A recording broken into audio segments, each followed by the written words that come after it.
राधे राधे दोस्तों, जय श्री कृष्णा।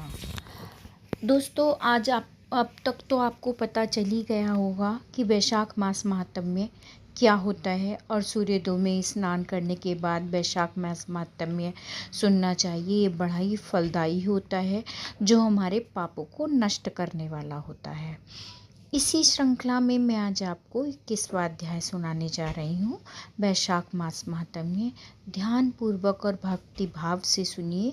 इसके सुनने मात्र से बड़ा पुण्य प्राप्त होता है। मुनि के ऐसे वचन सुनकर वे कहने लगे कि मातंग महर्षि के 2 पुत्र दंतिल और कोहल नाम के थे। शाप दोष से उनके ये नाम हुए।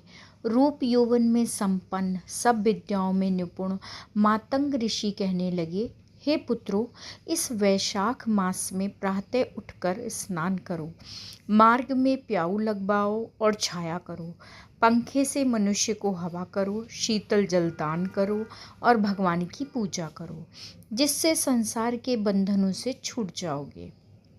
पिता के वचनों को सुनकर दंतिल को अति क्रोध आया और कोहल मंदोमंथ हो गया। धर्म की लालसा करने वाले हमारे पिता ने क्रोधित होकर श्राप दिया कि हे दंतिल, क्रोध के कारण मुझे सिंह और मदोन्मत्त होने के कारण कोहल को हाथी की योनि मिलेगी। धर्म से विमुख पुत्र और कटु वचन वाली स्त्री तथा पापी को शीघ्र त्याग देना चाहिए, क्योंकि जो कोई लोभवश होकर इनको नहीं त्यागता वह 14 मनवंतर तक नरक भोगता है। उसी समय हम अत्यंत दुखी होकर शाप निवृत्त के लिए पिता से बारंबार प्रार्थना करने लगे। तो उन्होंने कहा कि तुम दोनों जब पशु योनि में एक दूसरे को मारने के लिए उद्यत होगे तो उस समय व्याध और शंख का वैशाख धर्म विषयक संवाद तुम्हारे कानों में पड़ेंगे। तब उसी समय तुम्हारी मुक्ति हो जाएगी। तुम पापों से छूट जाओगे और पूर्व रूप धारण कर मेरे पास निवास करोगे। मेरा यह वचन मिथ्या नहीं होगा।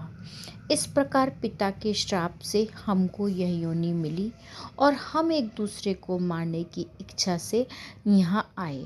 यहाँ पर हमारा दिव्य संवाद सुना, जिसके प्रभाव से हम कृतार्थ हुए। इसके पश्चात वे दोनों मुनीश्वरों को नमस्कार कर आज्ञा लेकर अपने पिता के पास चले गए। व्याध की यह कथा सुनकर अपने शस्त्र आदि फेंककर पुण्यात्मा ऋषि से कहने लगे।